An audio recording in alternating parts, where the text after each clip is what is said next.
This is an article that came out on CBS News June 1st, 2018. Pot, opioids now rival alcohol as risk factor in driver deaths.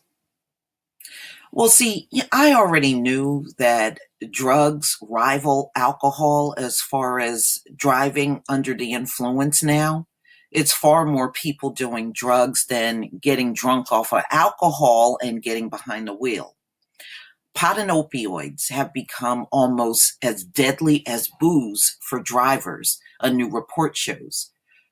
44% of drivers killed in crashes tested positive for drugs in 2016, up from 28% 10 years prior, according to the Governor's Highway Safety Association. Among drivers killed in car crashes in 2016 who tested positive for drugs, 38% had some form of marijuana in their system, 16% had opioids, and 4% use both, the researchers found.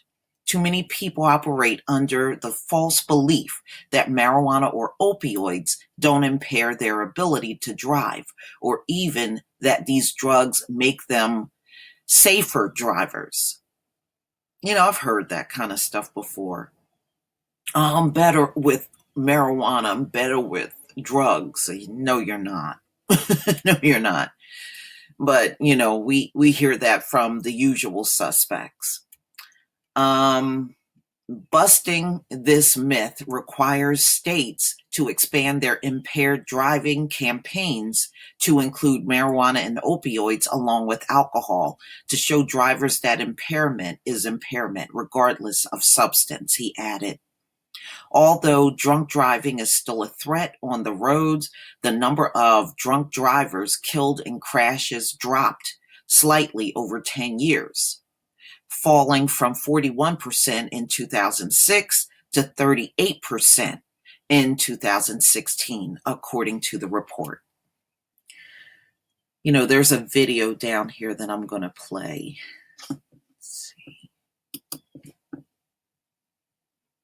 Get rid of musty odors and excess moisture with Damp Rid.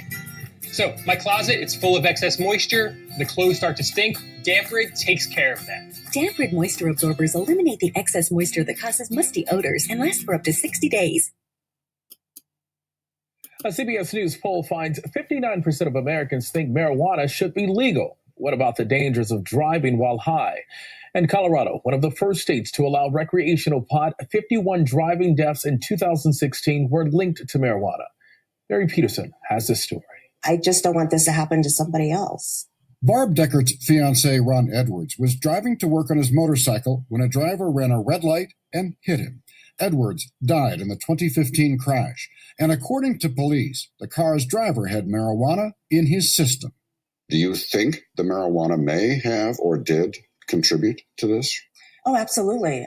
According to a new state survey of 11,000 anonymous Colorado marijuana users, 69% said they have driven high in the last year.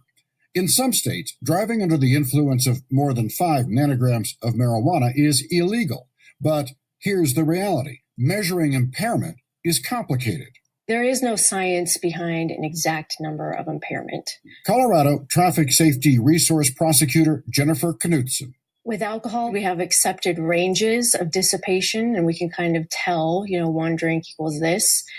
With other drugs, there's no such thing. You could have 3 marijuana cigarettes, but it might affect you differently if you're a regular user than if you've come from out of state and this is your first time. Absolutely. Colorado is in the middle of a pilot program examining oral fluid testing devices. Knutson showed us an example. But with no pot version of a breathalyzer to measure marijuana impairment, police must rely on their judgment. John Jackson is city manager of Greenwood Village and was the police chief before that. Are you surprised that the science hasn't been developed yet to give that police officer a tool at the roadside to check if somebody is impaired? I think my word would be more frustrated, because if public safety truly mattered, we would sit down and figure this out. The same survey that reported 69% of Colorado marijuana users drive high reveals 10% of drivers said they think that they drive better high. The truth of the matter is it's unsafe to drive when you're impaired. Alcohol, marijuana, it doesn't matter. When you run into the person in the crosswalk, they're dead either way. Deckard has changed her outlook on other drivers. Are you ever thinking about this, that people are driving high? Every single day. I'm scared to death of what would happen if I lost one of my children. Barry Peterson, CBS News, Denver. The usual happens again and again. You know, if you can't really measure how high a person is on drugs or marijuana, then wouldn't that be easy for people to beat in court? Well, I guess if you kill somebody, it's not. But I'm just saying, that attorney pretty much admitted that, you know, they can measure alcohol, but how much pot a person smoked or opioids they took, that can't be measured.